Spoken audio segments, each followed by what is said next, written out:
My dear students, welcome to Mathological. In this session, we are going to discuss questions from the topic of averages that have appeared in previous years in CAT examination. और average एक बहुत ही simple topic है, but in the previous years, some questions have been asked which are slightly tricky. So after each question, pause the video, try to solve each question. ठीक, take your time. Some questions will be slightly tricky, but जैसे जैसे मैं समझाता जाऊंगा तो try to replicate such applications और methodology so that तुम भी उन क्वेश्चंस को प्रॉपर्ली सॉल्व कर सको even if you are weak in quants, क्योंकि कुछ क्वेश्चंस में हमें मैक्सिमाइज या मिनिमाइज करना होगा with the concept of average, तो कोशिश करोगे समझोगे तो समझ में आएगा. ठीक है. Basic is that average is average of any observations is equal to sum of all the observations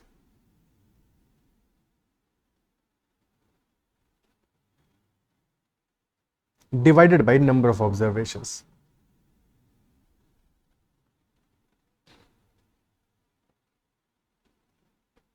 Okay, and average or mean,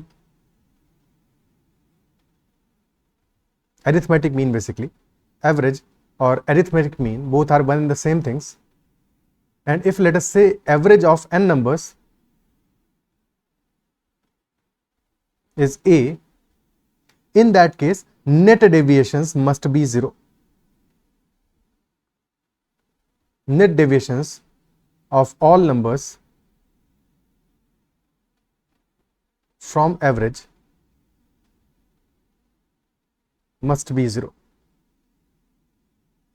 Okay, और deviation क्या है? Deviation is difference between average and any particular number. Okay, so net deviations must be 0.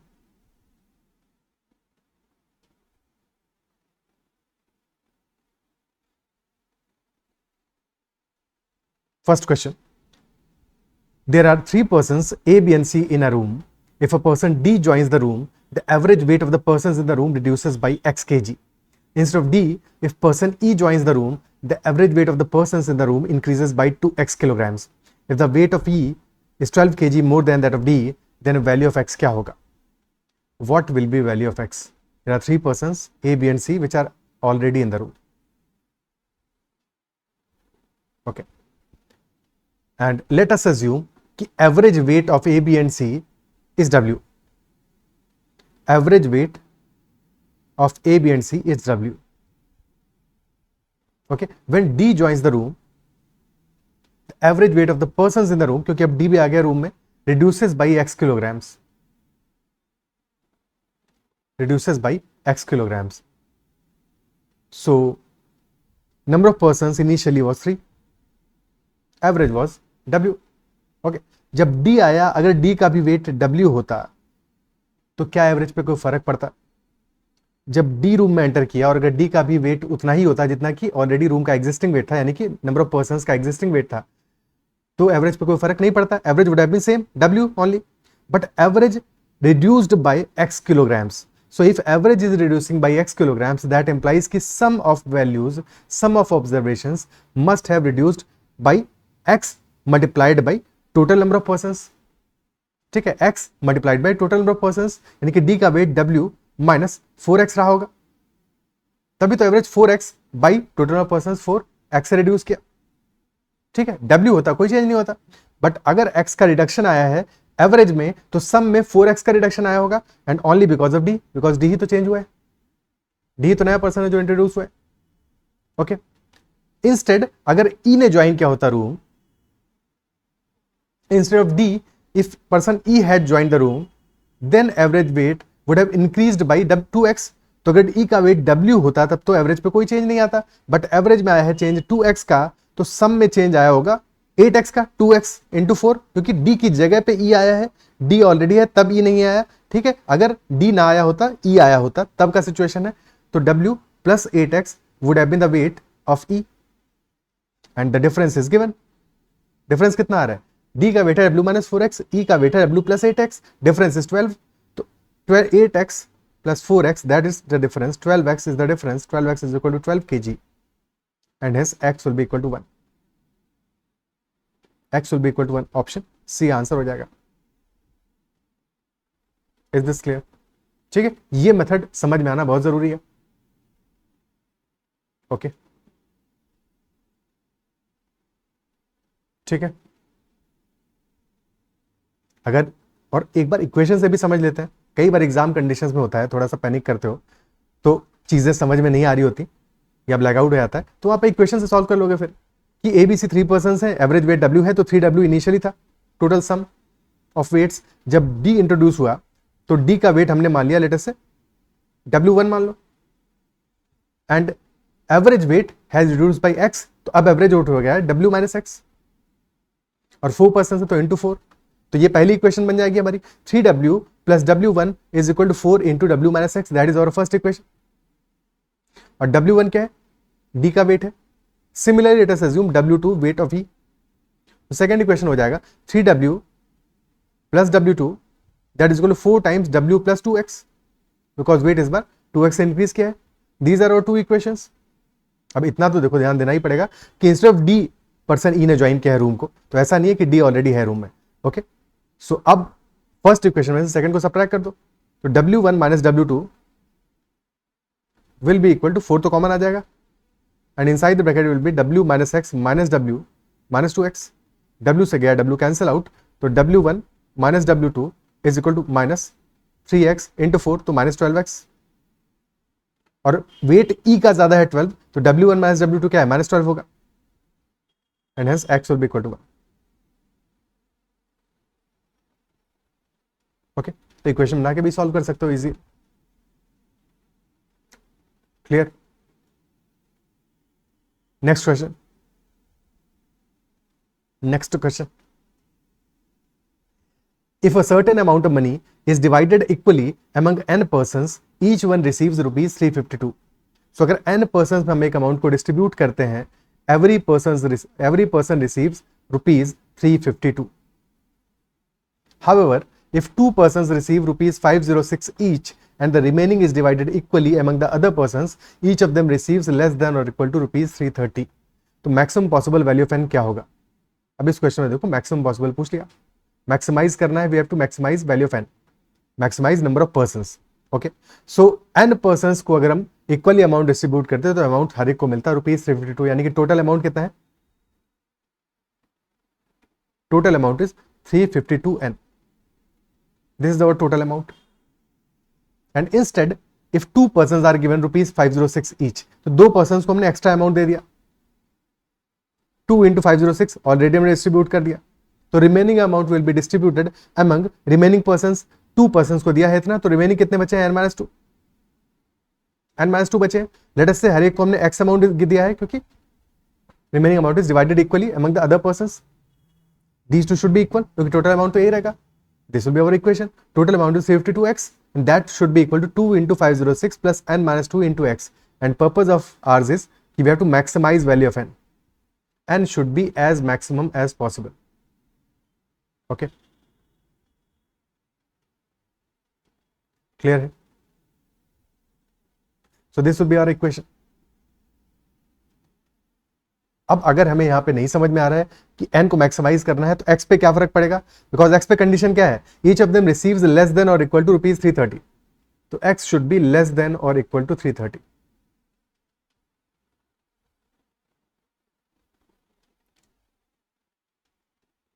वैसे तो जब कुछ भी समझ में ना आए तो x को सीधे से इक्वल टू 330 पुट कर दो, क्योंकि उस पर कंडीशन की बना इस तरह का, ठीक है, बट लॉजिक समझ में आना चाहिए ना हमको कि एग्जैक्टली हम कर क्यों रहे हैं। तो लेट अस अज्यूम कि x इक्वल टू 1 रखें, सॉरी x इक्वल टू 1 नहीं रखें, n को हम इक्वल टू 3 मान लेते हैं, लेट अस से n इक्वल टू 3 मान लेते हैं, और देखते हैं उससे क्या फर्क पड़ेगा,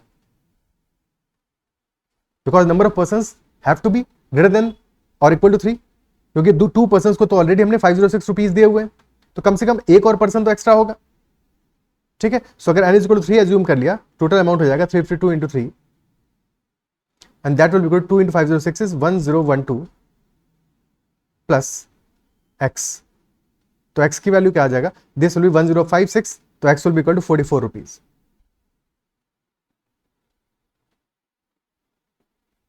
x will be equal to 44 rupees. Okay, n is equal to 4 put कर दो,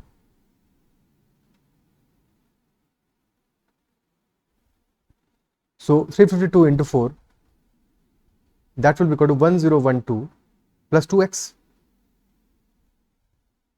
ओके, प्लस 2x। तो अब x का वैल्यू क्या आएगा, 1012 सब्ट्रैक्ट कर दोगे, या basically this time total amount कितना है, पहले अमाउंट था हमारा 44 बचा था, 352 इस बार एक्स्ट्रा हो जाएगा लेफ्ट हैंड साइड में, तो 352 plus 44 divide by 2, that will be equal to x। So x will be equal to 176 plus 22, 198 rupees. So as we are increasing n, x is also increasing. X is also increasing, isn't it so? And the condition on x is that x should be less than equal to 330. तो x को maximise कर लेते हैं, n भी maximise हो जाएगा। x को maximise कर देते हैं, n भी मैक्सिमाइज हो जाएगा। क्या ये पार्ट क्लियर है? क्या इतना ऑब्जर्वेशन समझ में आया कि कुछ भी और हमने नहीं सोचा, n की दो वैल्यूज पुट की, हमें डायरेक्शन समझ में आ गया कि जब n की वैल्यू इंक्रीज कर रही है, x भी इंक्रीज कर रहा है, बस x को मैक्सिमाइज कर दो, n मैक्सिमाइज हो जाएगा। ओके, सो बस x इक्वल टू 330 पुट कर दो इक्वेशन में, तो 352n is equal to 2 into 506 plus n minus 2 into 330. Now n वाले टर्म्स को एक साइड लेके चले जाओ, 352n minus 330n,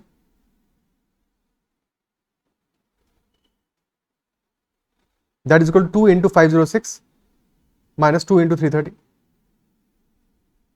So this is 22n, और यहां पे राइट हैंड साइड में 2 कॉमन आ गया, और inside the bracket will B 506 minus 330, तो दैट विल बी 176। 2 से 2 कैंसिल आउट हो गया, 11 से कैंसिल आउट हुआ, n इज इक्वल टू 16 आ गया। सो n इज इक्वल टू 16 आ गया, और maximum possible value of n will B 16 only in that case. क्या ये बात अप्रिशिएट कर पा रहे हो? क्लियर है कि n का maximum value will B 16। Okay, ये तो एक अप्रोच हो गया इस क्वेश्चन सॉल्व करने का। अब सेकंड मेथड देखते हैं, बट पहले इसको क्लियर कर लो अपने एंड पे, एक बार सॉल्व कर लो, समझ लो, क्योंकि ऐसे ही क्वेश्चंस बार बार अभी हम देखेंगे थोड़ी देर में। ओके, सेकंड मेथड देखते हैं। Second method is deviation method.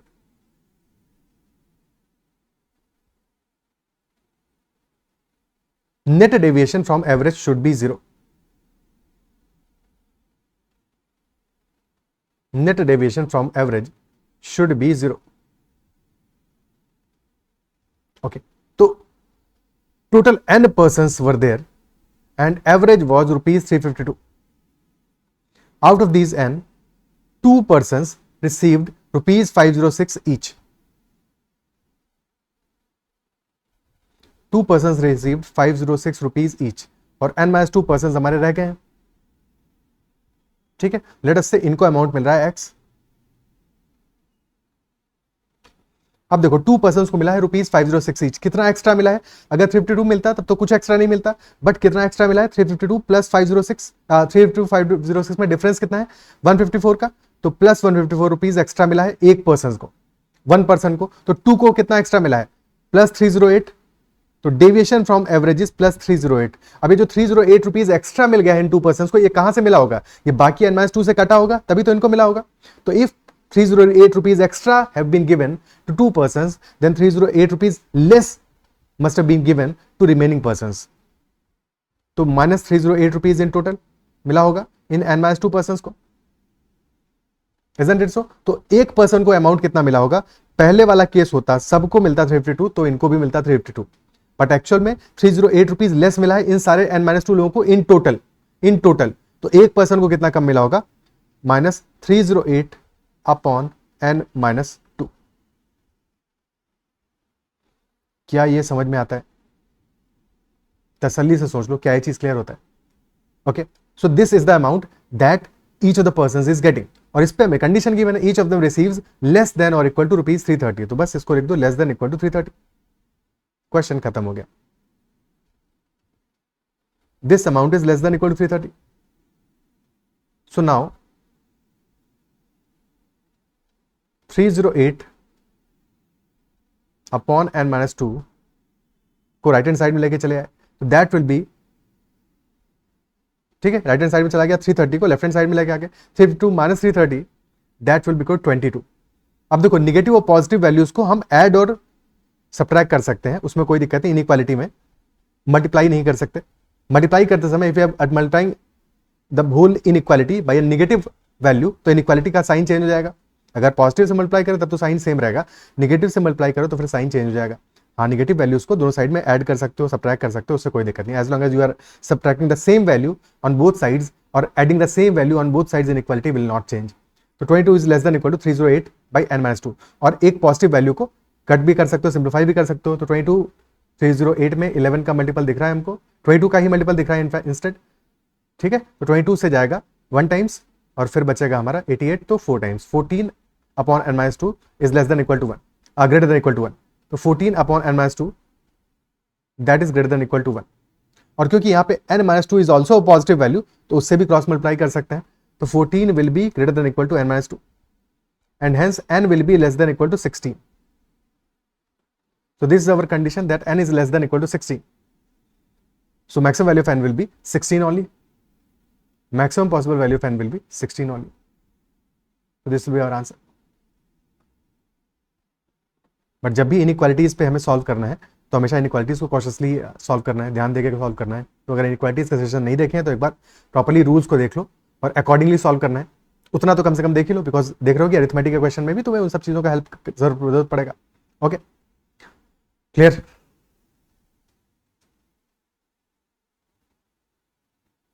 Next question, in an examination the average marks of 4 girls and 6 boys is 24. Each of the girls has the same marks while each of the boys has the same marks. If the marks of any girl is at most double the marks of any boy but not less than the marks of any boy, then number of possible distinct integer values of the total marks of 2 girls and 6 boys क्या होगा?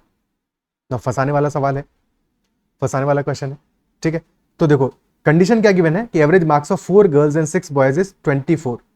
Average 24 है, total number of person कितने हैं? 4 + 6 10 है। तो सम क्या आ जाएगा? अगर गर्ल्स के मार्क्स हम मान लें जी, तो गर्ल्स के मार्क्स का टोटल सम आ जाएगा 4G। बॉयज के मार्क्स मान लें बी, एक बॉय का, तो +6 भी, और टोटल मार्क्स का सम आ जाएगा 24 × 10, टोटल पर्सन 10 है, 240।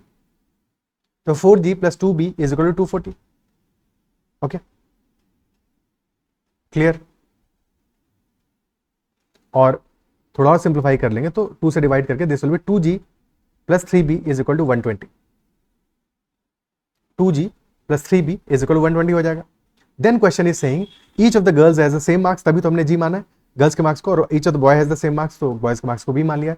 If the marks of any girl is at most double the marks of any boy but not less than marks of any girl, यानी कि G, value of G can at most be 2B, ठीक है। 2B is greater than equal to G, और girls के marks are not less than marks of any boy, ठीक है। Eight most double है यानी कि डबल हो सकता है, दैट इज वाई इक्वालिटी लगाया है। And not less than marks of any boy यानी कि इक्वल टू भी हो सकता है, या तो ग्रेटर देन होगा या इक्वल टू होगा, दैट इज वाई इक्वालिटी हमारा बी पे भी लगेगा। So this is our equation. क्या ये इक्वेशन समझ पा रहे हो? 2B is greater than equal to G and G is greater than equal to 2B, ठीक है। तो worst case scenarios, there are 2 extreme scenarios, and extreme scenarios में हम डील करेंगे तभी हमें रेंज पता लगेगा। सो ईदर गर्ल्स का marks can be equal to 2 times the number of boys का मार्क्स, और G can be equal to B, और in between, बट इससे हमें एक्सट्रीम वैल्यूज पता लगेगा। तो ऑप्शन जो हमारा इक्वेशन है 2G + 3B is equal to 120, इसमें पहले G = 2B पुट कर दो, वहां से हमें एक वैल्यू मिल जाएगा B का, और फिर सेकंड केस में G = B पुट कर दो, वहां से भी एक हमें वैल्यू मिल जाएगा। तो जैसे ही G = 2B पुट करोगे दिस विल बिकम 2G है तो 4B + 3B, so 7B is equal to 120, so B will be equal to 120/7। So if girls के marks are double that of boys के marks, तो boys के marks हो जाएंगे 120/7, and if girls के marks are equal to boys के marks, तो 2G will be 2B, तो 2B + 3B which is equal to 5B is equal to 120, so boys के marks will be equal to 24 आ जाएंगे। Okay, ठीक है। तो marks of girls are between 2B वाला case में आ रहे हैं 120/7, ओके, एंड 24 के बीच की वैल्यूज होंगी।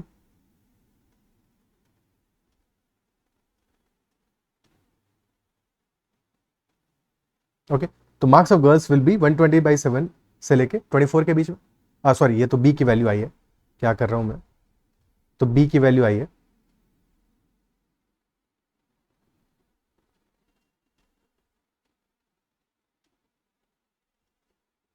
ओके, फर्स्ट केस में क्या था, g is equal to 2b था, तो g की वैल्यू क्या हो जाएगा, 2b हो जाएगा 240/7, तो g will be between 240/7 and 24. This will be our equation. Okay. And question पूछ रहा है हमसे, number of possible distinct integral values of the total marks of 2 girls and 6 boys.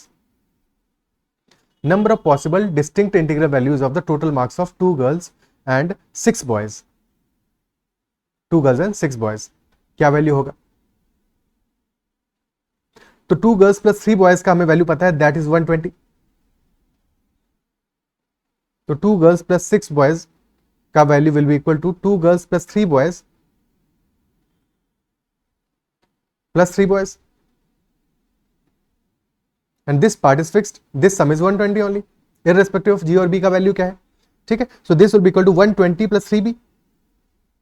Now this 3b, b हमारा 120/7 से लेकर 24 के बीच में है, और 120/7 अप्रोक्सीमेटली कितना होता है, क्योंकि हमें इंटीग्रल वैल्यूज ही चाहिए सिर्फ, तो b 120/7 है, 120/7 इज अप्रोक्सीमेटली 7 1 7, फिर बचा 50, 17 पॉइंट समथिंग, और सेकंड वैल्यू तो इंटीजर ही है 24 है, तो b can be any value from 17.14 and 24. तो 3b की वैल्यू क्या हो जाएगा, 3b will be any value from 51.42 to 72, can take any value.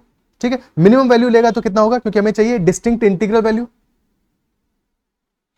So minimum value लेगा, और अगर इंटीजर होना है तो इट मस्ट बी 52, और इट कुड बी 53 और 54 और 55 टिल 72. तो नंबर ऑफ वैल्यूज कितना हो जाएगा, from 52 to 72 total number of values कितना है, 53 टू 72 20 वैल्यूज है, प्लस 52 1, 21 वैल्यूज होगा इन टोटल.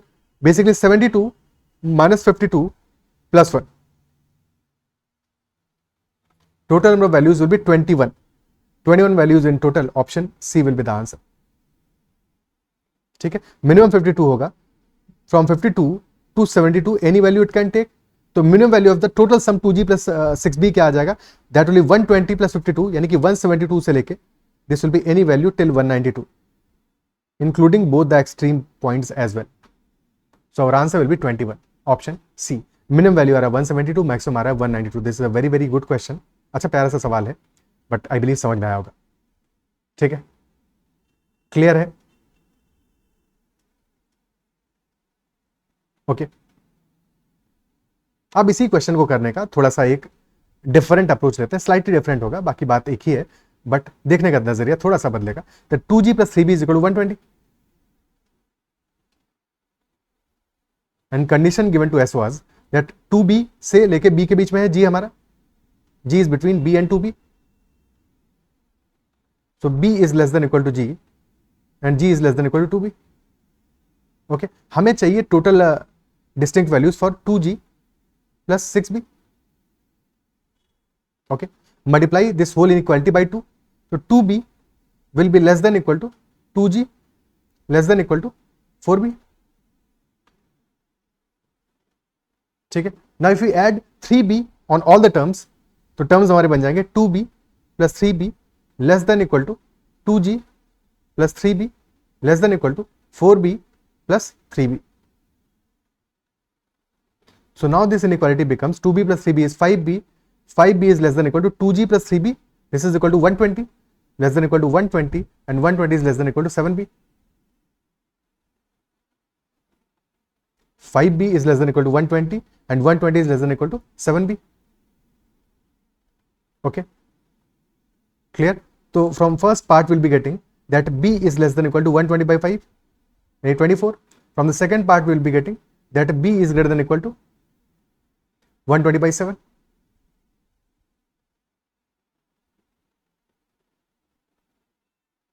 So b की दोनों वैल्यूज हमें मिल गई. 120/7 is 17.14, तो b is greater than equal to 17.14, यानी कि b is between 17.14 and 24. ठीक है, बाकी इसके बाद की स्टोरी एग्जैक्टली सेम है कि 2g प्लस 6b का वैल्यूज चाहिए हमें, different integral values, so that can be written as 2g plus 3b which is constant equal to 120 plus 3b. This is constant, this is equal to 120. और 3B के लिए फिर values कर लोगे, 3 से मल्टीप्लाई कर दोगे तो आ जाएगा 3B is between 51.42 and 72. Okay, next question. The average weight of students in a class increases by 600 grams when some new students join the class. Average weight of students in a class increases by 600 grams when some new students join the class. If the average weight of the new students is 3 kilograms more than the average weight of the original students, then ratio of number of original students to the number of new students क्या होगा? Ratio of number of original students to number of new students क्या होगा? Okay. Now in this question, our answer is not dependent on actual actual number of original students and new students. Ratio पे dependent है. Ratio पे dependent है तो हम कोई भी वैल्यू एज्यूम कर सकते हैं किसी एक चीज का, किसी एक का. तो लेट अस एज्यूम कि new students are equal to 1. Okay, let us assume that new students are equal to 1. Okay, for simplicity sake. So originally some number of students must be there. Let us say n students थे already and new student is equal to 1. This is original and this is new. Okay, or due to introduction of new students, average weight has increased by 600 grams. Let us say average weight initially was, this is number, average weight initially was, let us say W. तो अब average weight कितना हो गया? W plus 0.6 हो गया after the introduction of new student. Total class का average weight W plus 0.6 हो गया. टोटल क्लास में अब स्टूडेंट्स हो गए n+1 और एवरेज वेट हो गया W plus 0.6. नाउ अगर नए स्टूडेंट का एवरेज वेट भी उतना ही होता जितना कि ऑलरेडी क्लास का एवरेज वेट था, यानी W ही होता, तब तो एवरेज पे कोई फर्क नहीं पड़ता. ठीक है, तब तो एवरेज पे कुछ भी फर्क नहीं पड़ता. But average has increase by 0.6. That implies कि नए वाले स्टूडेंट का एवरेज वेट कितना होगा? दैट मस्ट बी, ये जो 0.6 का चेंज आया है किसमें आया है? पूरे n+1 स्टूडेंट में आया है. तो total weight must have been कितना एक्स्ट्रा होना चाहिए? W plus 0.6 into n+1. W होता तो एवरेज पे कोई चेंज नहीं आता. ये जो एक्स्ट्रा है उसी की वजह से चेंज आया 0.6 का, और 0.6 का चेंज सारे n+1 स्टूडेंट के एवरेज वेट पे आया है. तो सम पे चेंज आया होगा, एवरेज पे चेंज आया 0.6 का, सम पे चेंज आया 0.6 इंटू n+1 का. And that has only been because of the introduction of new student. और न्यू स्टूडेंट का जो एवरेज वेट है that is 3 kgs more than average weight of the original students. तो 0.6 into n+1, this is equal to 3. 0.6 into n+1, this is equal to 3. So n+1 is equal to, या तो decimal हटा दो, तो 6 into n+1 is 30, तो n+1 is equal to 5 and hence n will be equal to 4. n4 आ गया, new students 1 थे तो n/1, that is the ratio. 4:1 answer आ जाएगा, ऑप्शन बी. हमेशा लास्ट लाइन पढ़ना है कि ऑर्डर क्या है. ऑर्डर है ओरिजिनल टू न्यू, यानी 4:1 आंसर होगा. उल्टा होता तो 1:4 आंसर हो जाता. Okay, 4:1 with the answer. क्या ये पार्ट क्लियर है? ठीक है, इजी अप्रोच है इस क्वेश्चन को सॉल्व करने का. बाकी थोड़ा सा लंबा बनाना हो मेथड को, कोई दिक्कत नहीं है, वो भी तरीका सीख लेते हैं. ठीक है, बट ऐसे ही क्वेश्चन सॉल्व करोगे तो बेटर है. समझने में अगर प्रॉब्लम हो रहा हो, इक्वेशन बना के करना हो तो भी कर सकते हो. लेट अस अज्यूम कि n1 स्टूडेंट्स हैं ओरिजिनली, n2 आए हैं, इंट्रोड्यूस हुए हैं. वहां पे भी हालांकि अगर चाहते हो बेटर अप्रोच से करना तो यही करो कि वहां भी n और 1 एज्यूम करो. मान लिया ओरिजिनली n स्टूडेंट्स हैं और न्यू स्टूडेंट्स 1 है. ठीक है, अदरवाइज इक्वेशन में n1 n2 मानना है तो भी कोई दिक्कत नहीं है, बट बेटर होगा n और 1 मानो ताकि कैलकुलेशन में हमारा एक ही वेरिएबल रहे इस तरह से. ठीक है, तो n1 स्टूडेंट्स ऑलरेडी हैं और n2 स्टूडेंट्स इंट्रोड्यूस हुए हैं. तो n1 स्टूडेंट्स का एवरेज वेट हमने मान लिया W है, n1 इंटू W हो गया. Total sum of weights n1 into W plus n2 students नए आए हैं और उनका एवरेज वेट कितना है? W plus 3. और total average of n1 plus n2 students is W plus 0.6, क्योंकि ग्राम्स में है, किलोग्राम में कन्वर्ट करोगे. ओके, बस अब इक्वेशन को सिंप्लीफाई कर लो थोड़ा सा. तो n1 into W plus n2 into W plus 3n2, this is equal to n1 into W plus n2 into W plus 0.6 n1 plus 0.6 n2. तो n1 W n2 W तो cancel out हो गया.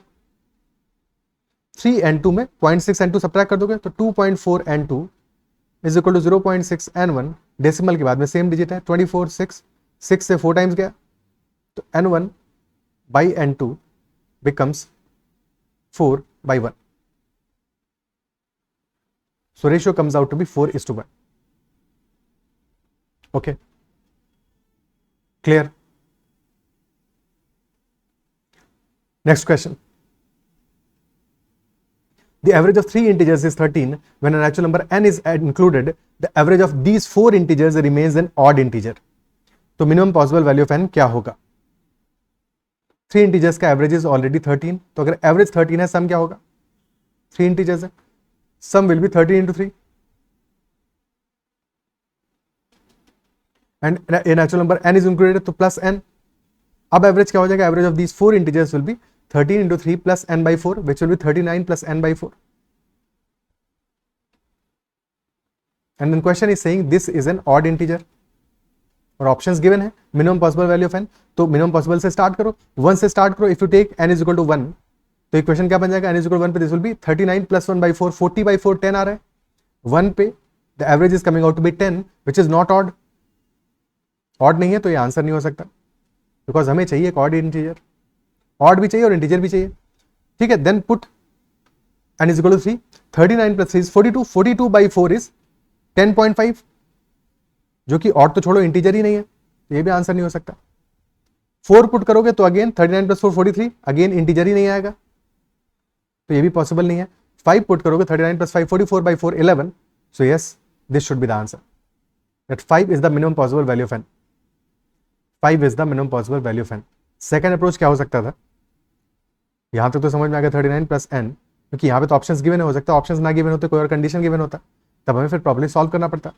Divide by 4 and that is equal to an odd value. तो odd integer को क्या लिख सकते हैं? We can write this as 2k minus 1. 2k minus 1, 4 से क्रॉस मल्टीप्लाई कर दो, तो 39 plus n becomes equal to 8k minus 4. Okay, ठीक है, तो 39 और ये 4 यहां पे आ जाएगा, तो 43 plus n is equal to 8k. ठीक है, 43 plus n is equal to 8k, यानी 43 plus n is a multiple of 8. So if n is a positive value, तो 43 के बाद में 8 का नेक्स्ट मल्टीपल कौन सा आ रहा है? 48. 48, so n must be equal to 5. Next value कब मिलेगा? 56 जब आएगा, तो next value will be 5 plus 8 13. फिर नेक्स्ट वैल्यू मिलेगा 21 पे, एंड सो ऑन. तो यहां से हमें सारे सॉल्यूशंस मिल गए. अगर क्वेश्चन जस्ट इन केस हमसे सॉल्यूशंस पूछता है कि values of n less than 50, तो भी आंसर कर पाएंगे. ठीक है, values of n less than 50, क्योंकि 5 13 21 29 37 45, अप्रिशिएट कर पा रहे हो इस बात को. तो इससे क्वेश्चन का लैंग्वेज थोड़ा और कॉम्प्लेक्स भी होता, तो भी हम क्वेश्चन को इजीली सॉल्व कर लेते. Okay, next question. The average of a non decreasing sequence of n numbers, non decreasing sequence, यानी कि सीक्वेंस हमारा घट तो नहीं रहा है, डिक्रीज नहीं हो रहा है. ठीक है, it is definitely not decreasing, decrease नहीं कर रहा है. So it might be constant, ये सारी वैल्यू सेम है, और increasing. It is either constant which implies all values are equal, or increasing. So if it is increasing, that implies कि every next term is greater than the term previous. Okay, तो या तो constant होंगे, सारे के सारे terms equal होंगे, या फिर it is always increasing. And some terms can be equal. ऐसा भी हो सकता है कि कुछ टर्म्स इंक्रीज हो रहे हैं, कुछ टर्म्स इक्वल हो. तो basically we can write it properly as that a1 is less than equal to a2, a2 is less than equal to a3, a3 is less than equal to a4, and so on till an. This is the meaning of non-decreasing sequence. और average आ रहा है 300. Average is 300. Okay. So if average is 300, तो sum क्या आ जाएगा? Sum of the series क्या आ जाएगा? Sum will be 300 into n. 300n. But if a1 is replaced by 6a1, a1 is replaced by 6a1, 6 times a1, the new average becomes 400. ठीक है, तो अगर a1 is replaced by 6a1, तो सम पे कितना डिफरेंस पड़ने वाला है? 5a1 एक्स्ट्रा आ रहा है, यही तो डिफरेंस होगा सम पे. सो 5a1 एक्स्ट्रा आ रहा है, and due to this the new sum, new average is 400. तो new sum will be 400 into n, क्योंकि रिप्लेसमेंट कर रहे हैं हम, कोई नया टर्म ऐड नहीं कर रहे हैं, बस एक टर्म को रिप्लेस कर रहे हैं. तो a1 की जगह 6a1 ले आए, 5a1 पे सम पे एडिशनल आएगा, or that sum, new sum will be 400n, because new average is 400, new sum will be 400n. 300n से 400n में चेंज कितना है, प्लस 100n का, तो these two must be equal, these two values must be equal, क्योंकि सम पे change कितना है, 5a1 का चेंज आया है, और सम पे change according to the other concept 100n का है, तो 100n must be equal to 5a1. So a1 will be equal to 20 times n. Okay, clear है?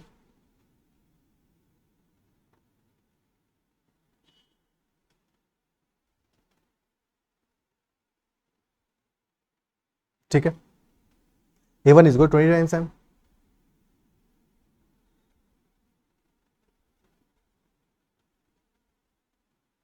And even if all the values are equal, even if सारी की सारी values हमारी equal हो, because they can be equal, that is also possible. Even if all the values are equal, तो in that case all the values will be equal to a1. ठीक है, a1 या तो छोटा होगा बाकी वैल्यू से, या at max क्या होगा, a1 will be equal to all the values, maximum case में. ठीक है, so if a1 is equal to all the values, in that case total sum क्या आ जाएगा हमारा, n times a1, और बेसिकली एवरेज हमारा आ रहा है 300. ठीक है, average is coming out to be 300. Okay okay, so 300 is our average, और a1 is the smallest possible value of this sequence, smallest value of the sequence. So smallest value of the sequence must be less than or equal to 300. Equal to तब होगा जब सारे के सारे terms equal होंगे, otherwise less than होगा. So a1 should be less than equal to 300, and hence 20n should be less than equal to 300, because 20n ही तो value है a1 की, and hence n will be less than equal to 300 by 20, which is 15. n will be less than equal to 15. क्या ये part clear है? n will come out to be less than equal to 15, यानी कि n की value 1 से लेकर 15 तक कुछ भी हो सकती है.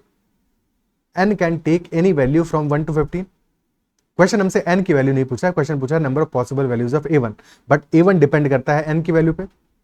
तो from the looks of it seems कि a1 की 15 वैल्यूज होंगी, बट थोड़ा सा सॉल्व करते हैं. So a1 is equal to 20n आ गया, and n is less than equal to 15. So now let us put n is equal to 1. So at n is equal to 1, a1 is equal to 20. 20 into 1 यानी कि a1 is equal to 20. और अगर n is equal to 1 आ रहा है, यानी कि number of terms कितने हैं, only one term is there. Only one term is there. But if one term is there only और that term is 20, तो क्या एवरेज 300 हो जाएगा? एवरेज तो फिर 20 होना चाहिए था, but average actual average is 300, so this is not possible. Not possible. हाँ, दो टर्म्स होते तो पॉसिबल हो जाता, बिकॉज दूसरे टर्म को तुम एडजस्ट कर देते. एक टर्म 20 आया है, दो टर्म्स होते, एवरेज 300 होता, सेकंड टर्म को 580 मान लेते, बट अकेला टर्म है, वैल्यू 20 है, तो एवरेज 300 कैसे हो सकता है? तो this case is not possible. n is equal to 1 वाला केस इज नॉट पॉसिबल. ठीक है, if n is equal to 2, a1 will be 40, but अब ये पॉसिबल हो जाएगा, बिकॉज एवरेज हमें 300 करना है, a2 will be equal to 560. तो now this is definitely possible. So n is equal to 2 onwards, तो ये सारे के सारे केसेस पॉसिबल होंगे from 2 to 15. n is equal to 1 पे प्रॉब्लम इसलिए आएगा because only one term is there, so if that term is 20, average can not be 300. So that is why total 14 values will be possible, 14 possible values of n and 14 possible values of a1 as well. ठीक है, 14 values of a1. क्या है, clear है?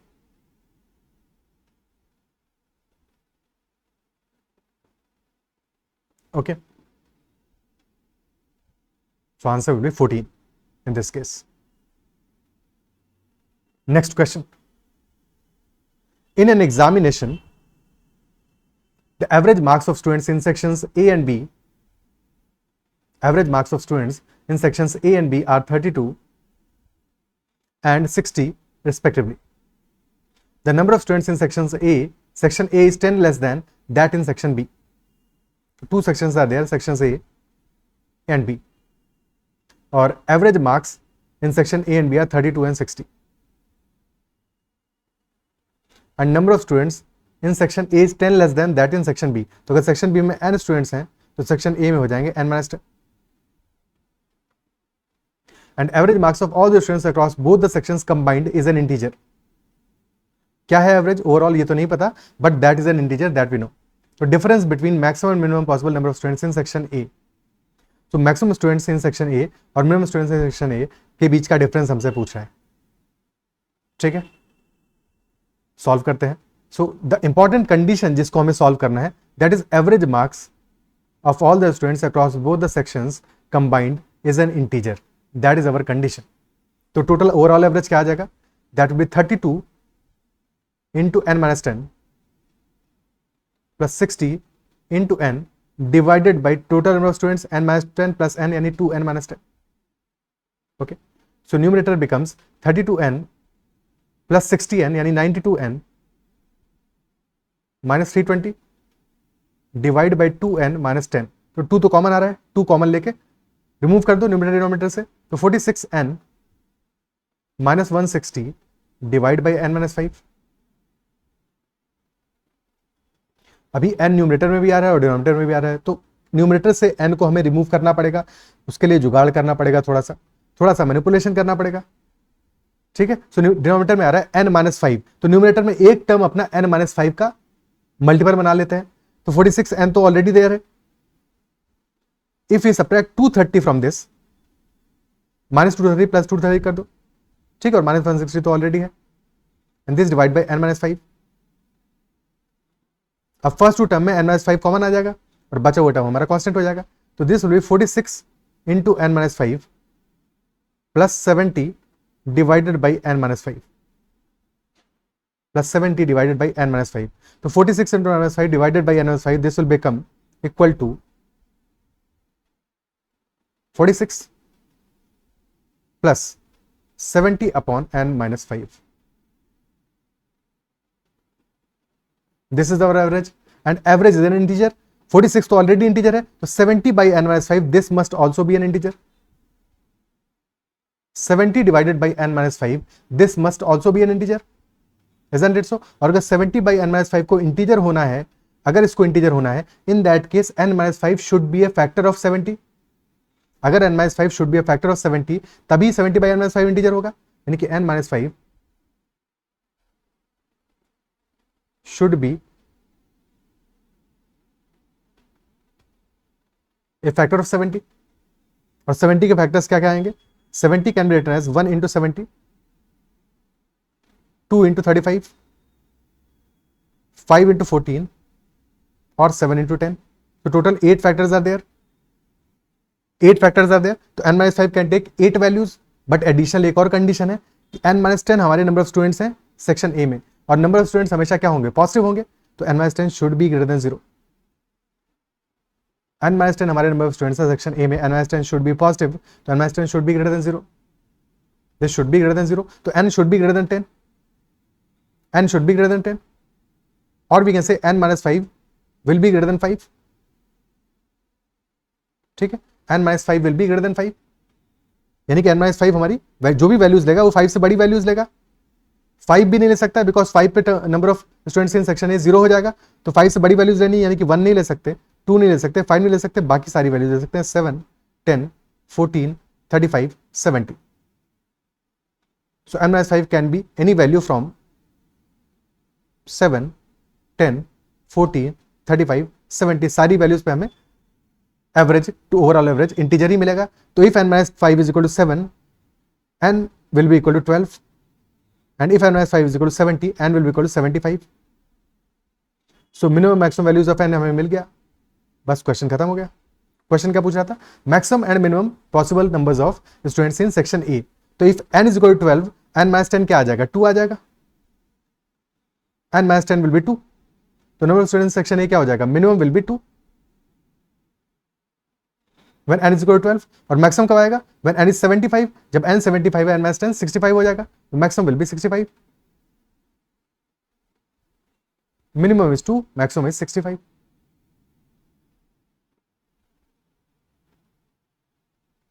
Okay, is this clear?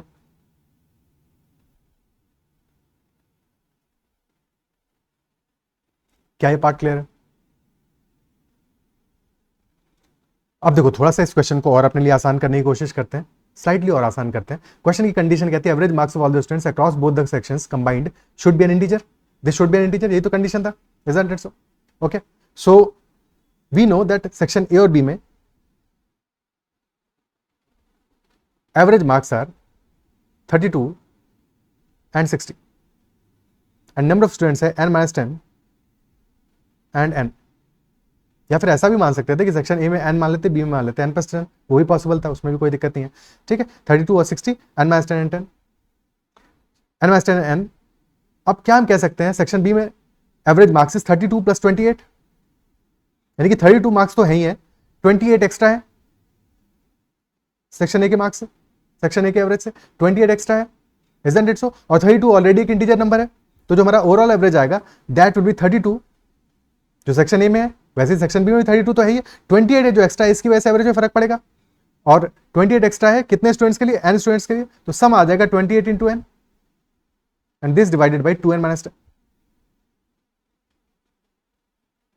ठीक है, तो सिर्फ इतना ही लग के इसको अल्टीमेटली सॉल्व कर लेते तो 14n by n minus 5, again क्योंकि n माइनस 5 चाहिए तो बाकी सेम जुगाड़ वैसे ही करते, 14n माइनस 70, बस थोड़ा सा कैलकुलेशन आसान हो जाता है। कई बार नंबर्स जब बहुत टीडियस होते हैं, फॉर एग्जांपल 32 की बजाय 59 होता, 79 होता, 159 होता, नंबर्स जब बड़े होते तो वो जो कैलकुलेशन हमारा पीछे वाला था वो बहुत मुश्किल हो जाता। बट अगर हम सिर्फ डेविएशन लेते हैं तो हमें सिर्फ और सिर्फ बचे हुए नंबर पर कैलकुलेशन करना है, तो कैलकुलेशन हमारे लिए ईजी होगा। क्या ये बात अप्रिशिएट कर पा रहे हो? ठीक है, तो फिर चीजें ज्यादा आसान होगा। 14n minus 70 plus 70 by n minus 5, तो अगेन हमारा सेम स्टोरी बन जाता कि 14 प्लस 70 अपॉन n माइनस 5, और बाकी कैलकुलेशन हम करते 70 अपॉन n माइनस 5 पे। ठीक है, so this is second approach, deviation थोड़ा सा यूज कर लेते तो फिर चीजें हमारे लिए आसान हो जाती, बाकी कैलकुलेशन तो वैसे ही करना पड़ता। अब एक और अप्रोच देखते हैं, एलिगेशन का अप्रोच देखते हैं। इस क्वेश्चन में एलिगेशन से भी कर सकते थे, हालांकि एलिगेशन से बहुत कॉशियस रहना पड़ता, कुछ और चीजें समझनी पड़ती, उनको भी समझते हैं बट उसको भी सॉल्व करते हैं, उस मेथड से भी सॉल्व करने की कोशिश करते हैं, सो दैट वो भी हमें समझ में आए कि अगर एलिगेशन अप्लाई करेंगे तो कैसे अप्लाई करेंगे। ओके, 32 एवरेज है सेक्शन ए का, 60 एवरेज है सेक्शन बी का, और difference between number of students is 10,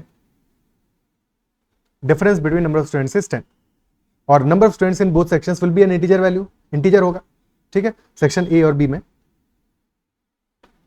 अब एक बात बताओ कि अगर दोनों सेक्शंस में इक्वल नंबर ऑफ स्टूडेंट्स होते, if both sections A and be had equal number of students, अभी तो एवरेज 32 है सेक्शन ए में और बी में है 60, अगर नंबर ऑफ स्टूडेंट्स इक्वल होते, if number of students in A is equal number of students in B, तो एवरेज क्या आता?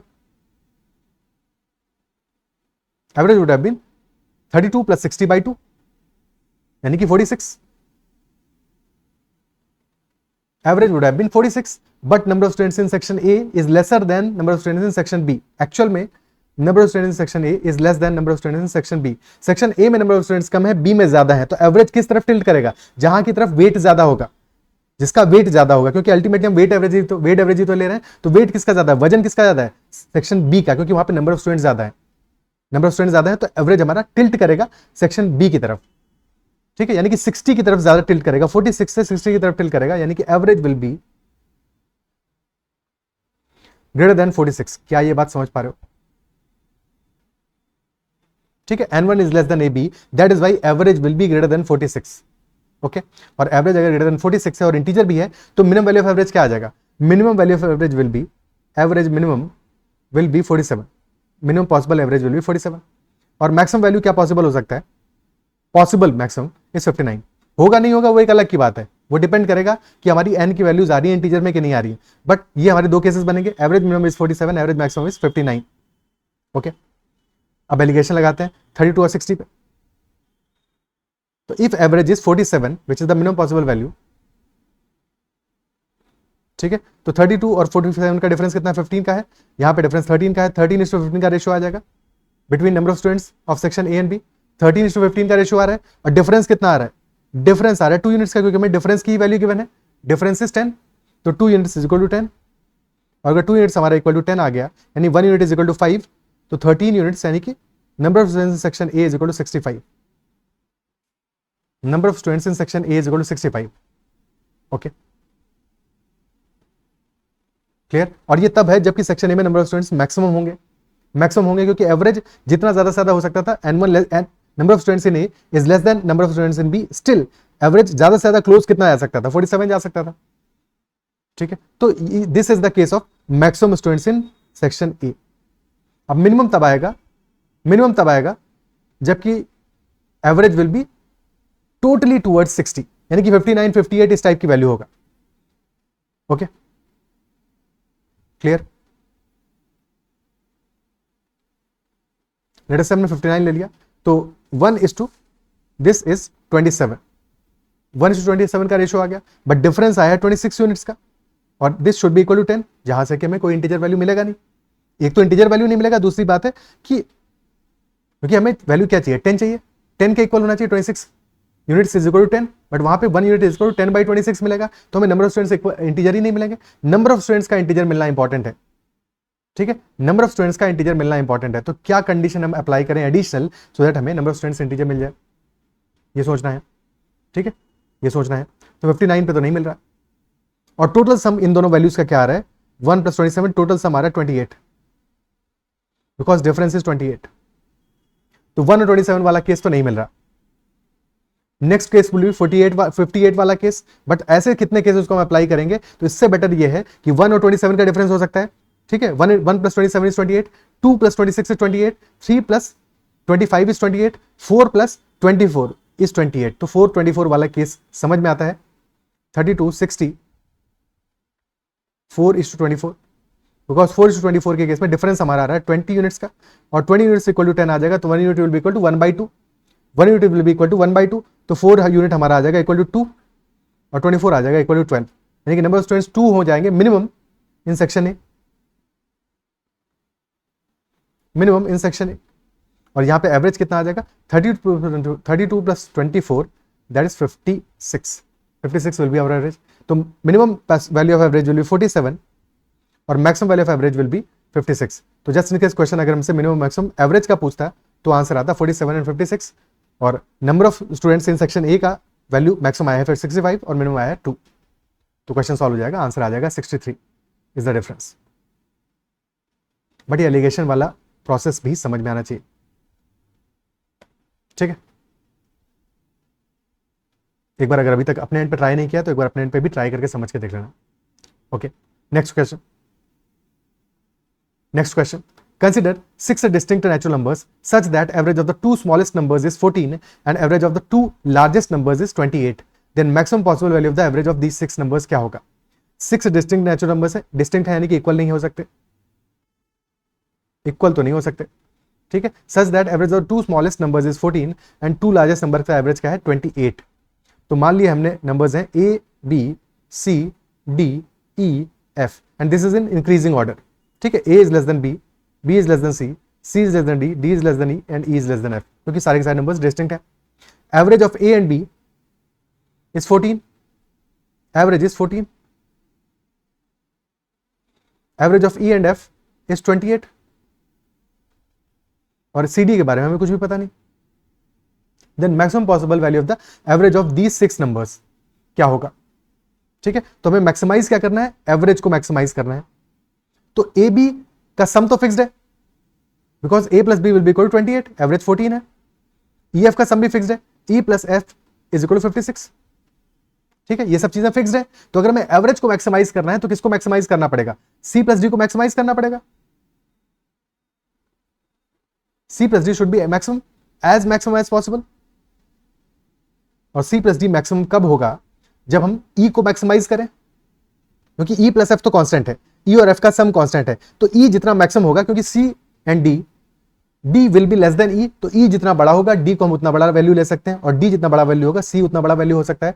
तो E should be maximized, if C plus D has to be maximized, तो E must be as maximum as possible. और अगर ई और F का दो वैल्यूज का सम कांस्टेंट है और उनमें से एक को हमें मैक्सिमाइज करना है, तो दूसरे को छोटा से छोटा करना पड़ेगा। Second value should be as little as small as possible, क्योंकि दो का सम कांस्टेंट करना है हमें, बेस्ट होता दोनों को इक्वल कर लेते, क्योंकि इनइक्वालिटी हमें पता है कि E is less then F, तो इक्वल तो नहीं कर सकते। ठीक है, तो इक्वल नहीं कर सकते, तो बस एक छोटा एक बड़ा कर दो, तो इक्वल होते 28 होते, E and F would have been 28 and 28 अगर ये इक्वल हो पाते तो, but that is not possible. E can be 27, F can be 29। E can be 27, F can be 29. अब C और D की बात करते हैं. C is less then D, D is less then E, E is less then F. ठीक है, सो E हमारा आ रहा है 27, सो E 27 आ रहा है और 27 से छोटा होना है D को, मैक्सिमम वैल्यू कैन बी 26. 26 से छोटा होना है C को, तो मैक्सिमम वैल्यू कैन बी 25. बस खत्म हो गया question. C should be 25, D should be 26. तो C plus D का मैक्सिमम वैल्यू क्या आ जाएगा? 25 plus 26, that is 51. 51. Add all these values. The sum of all these values कितना आ गया? 56 plus 28 is 84. 84 plus 51. 84 plus 51. So that is 135. 135. So maximum possible value of the average will be 135 divided by 6, which will be 45 by 2, which is 22.5. 22.5. Option B will be the answer. क्या ये बात appreciate कर पा रहे हो, समझ पा रहे हो? ओके, क्लियर है? Next question. Suppose hospital A admitted 21 less COVID infected patients than hospital B. There are two hospitals A and B. And question is saying hospital A admitted 21 less COVID patients than hospital B. ठीक है, late us से hospital B admitted n patients, तो hospital A ने admit किए हैं n-21 and all eventually recovered. सारे के सारे रिकवर कर गए. The sum of recovery days for patients in hospitals A and B are 200 and 152. So this is number of patients and sum of recovery days. Sum of recovery days, RDs in short, 200 है section A के लिए, hospital A के लिए, और 152 है hospital B के लिए. If the average recovery days for patients admitted in hospital A was 3 more than average in hospital B, तो A के लिए रिकवरी डेज का जो एवरेज है, एवरेज क्या आएगा? Total sum divided by number, तो 200 by n-21. This is recovery average of recovery days for hospital A and this is 3 more than average in hospital B. Hospital B का average है n by 152 by n, 152 by n, और A का जो average है that is 3 higher, तो +3. This will be our equation.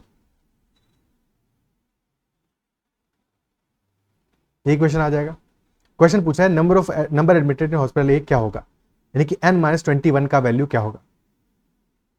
Okay, n-21 का value क्या होगा, that is what the question is.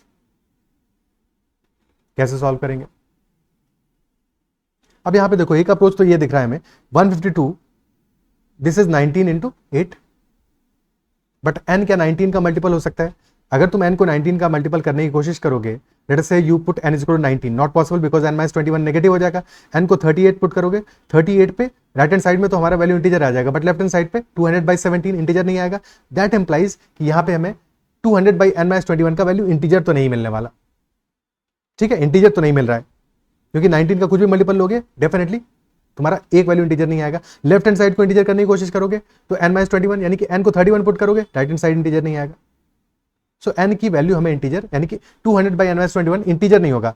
This might be some fraction, यानी कि हो सकता है कि राइट हैंड साइड में let us say left hand side की वैल्यू आ रहा हो हमारा 4.5 और फिर हमारा राइट हैंड साइड में वैल्यू 1.5 आ रहा हो 152/n का.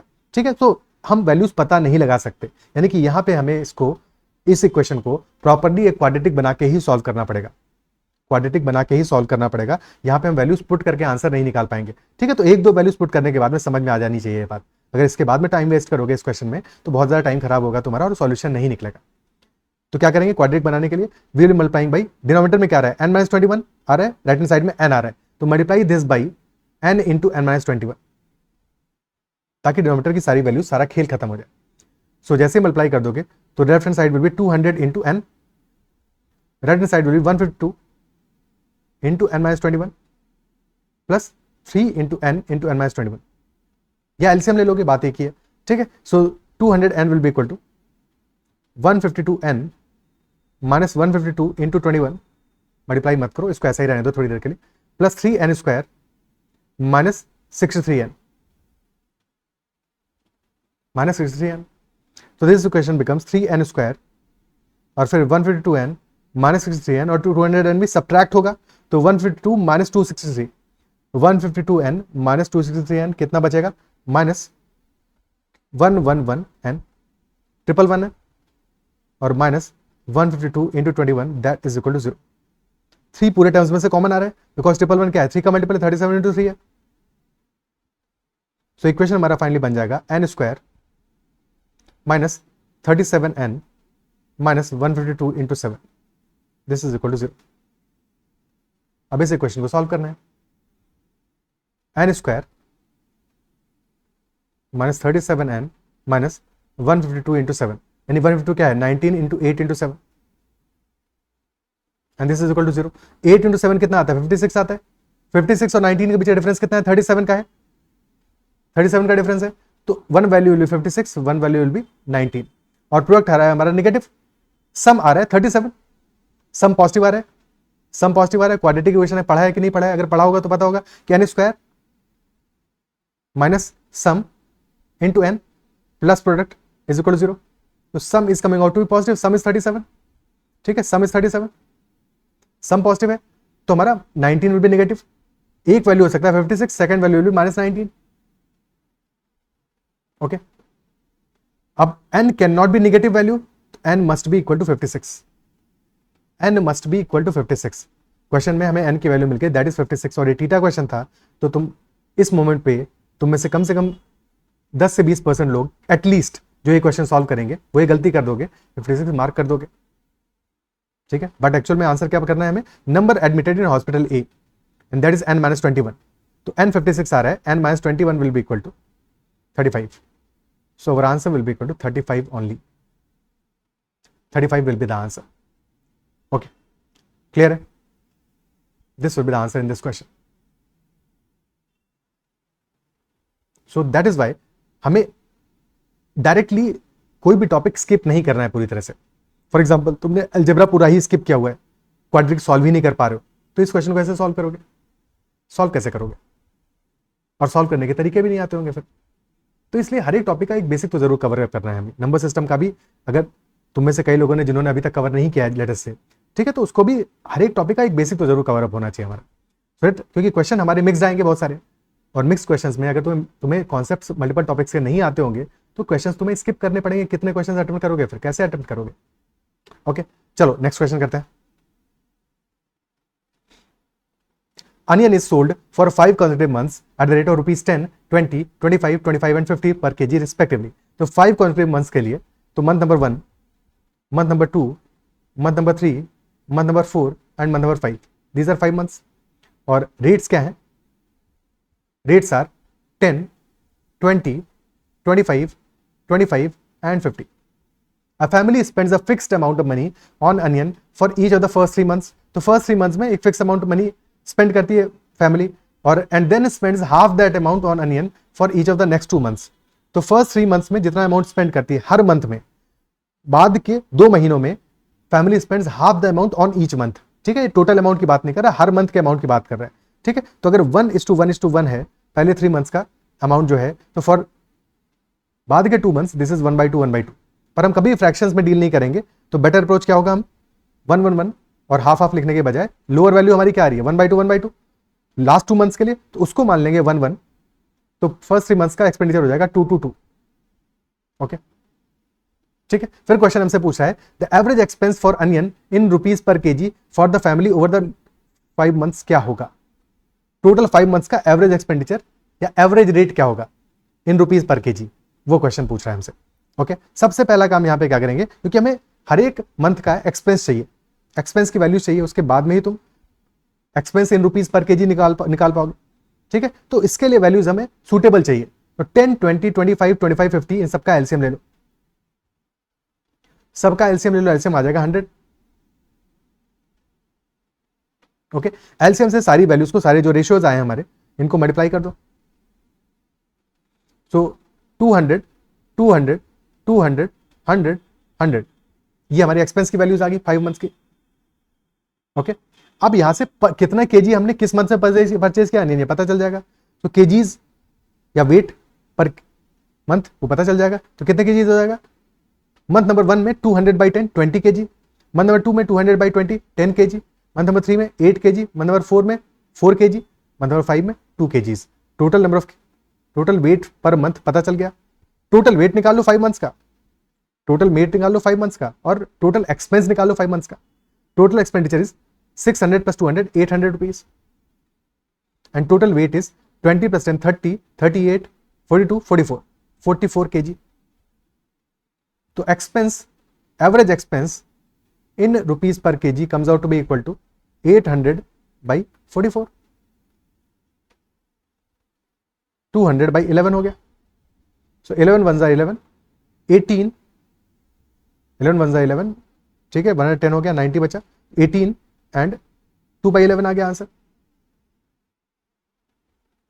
which will be roughly 18.18 rupees per kg.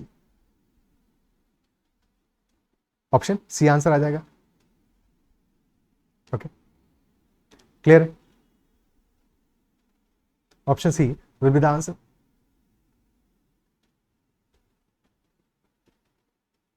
Okay, next question करते हैं. In a football tournament, a player has played a certain number of matches and 10 more matches are to be played. कुछ matches already खेल लिए हैं, 10 more matches are to be played. If he scores a total of 1 goal over the next 10 matches, total of 1 goal, यानी कि 10 matches मिला के सिर्फ एक गोल करता है, then his overall average will be 0.15 goals per match.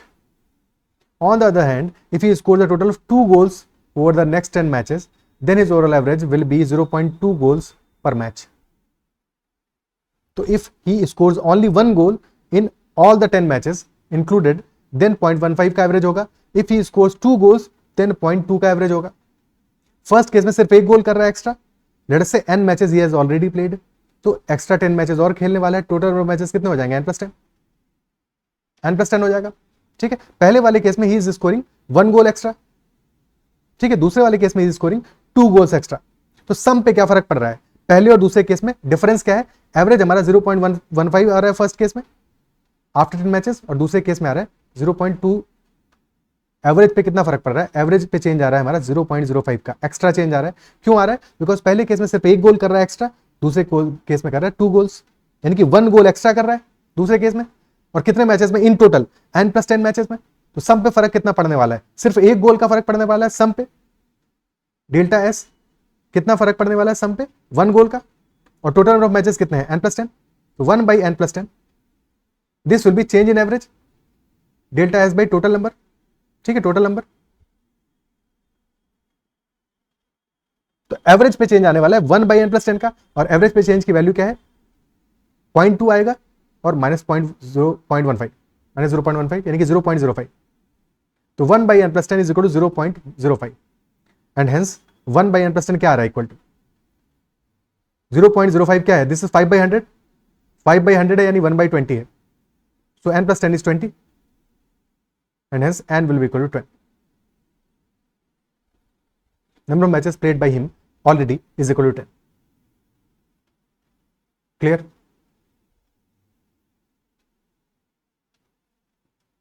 ठीक है. और अगर ये चीज पता चल गई तो फिर हमें ये भी पता चल गया नंबर ऑफ गोल्स अब तक कितने किए हैं. अगर क्वेश्चन ये पूछता हमसे तो n is equal to 10 आ गया. तो 1 by 20 का तो चेंज आया है. ठीक है, अगर 0.2 एवरेज है 20 मैचेस में, ठीक है, 0.2 एवरेज है 20 मैचेस में, 0.2 into 20 यानी नंबर ऑफ गोल्स कितने हो गए हमारे? 4 गोल्स इन टोटल, और 4 में से 2 गोल्स तो किए हैं नेक्स्ट 10 मैचेस में. तो 2 गोल्स किए होंगे फर्स्ट 10 मैचेस में जो ऑलरेडी वो खेल चुका है. तो 2 goals he has already done. In any case बाद में 1 गोल करे या 2 गोल करे वो तो बात की बात है, बट अभी he has already done 2 goals in first 10 matches in the 10 matches that he has played. तो ये भी क्वेश्चन पूछता तो हम आंसर कर पाते. क्या ये बात क्लियर है? Is this clear? ओके. अगर इसको समझने में दिक्कत आया है तो फिर मेथड 2 भी है तुम्हारा जिंदाबाद. वहां पे ऐसे मानोगे, लेट अस से he has already done g goals, g number of goals या x number of goals. Already x number of goals उसने किए हैं. If he will be doing 1 मोर गोल तो x plus 1 गोल्स हो जाएंगे in total. Number of matches क्या हो जाएंगे? n ऑलरेडी है, n plus 10 हो जाएंगे. तो x plus 1 by n plus 10, this is 1 value. ठीक है, दिस इज 1 वैल्यू, और वहां पे एवरेज आ रहा है हमारा 0.15. सेकंड केस में ही will be doing 2 more goals, तो x plus 2 upon n plus 10 that is equal to 0.20. Subtract कर दोगे सेकंड में से फर्स्ट को, तो x plus 2 by n plus 10 minus x plus 1 by n plus 10 this is equal to 0.20 minus 0.15. Ultimately हम यहीं पहुंच गए. एक्स एक्स कैंसिल आउट हो जाएगा. 1/n+10 will be equal to 0.05, जो डायरेक्टली हमने लिखा था. तो ऐसे पहुंच जाओगे, कोई दिक्कत नहीं. Okay, clear. Next question. The arithmetic mean of scores of 25 students in an examination is 50. Arithmetic mean of scores of 25 students in examination is 50. 5 of these students topped the examination with the same score. So out of total 25 students, 5 toppers have same score.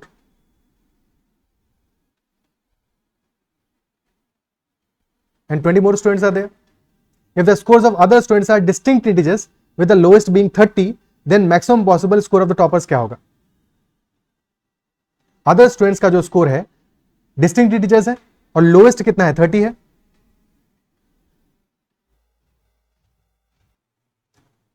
Okay, सो थोड़ा background noise आ रहा था. तो the point is कि बाकी जो बचे हुए 20 students हैं इनका स्कोर आर डिस्टिंक्ट इंटीजर्स और लोएस्ट कितना है? 30 है.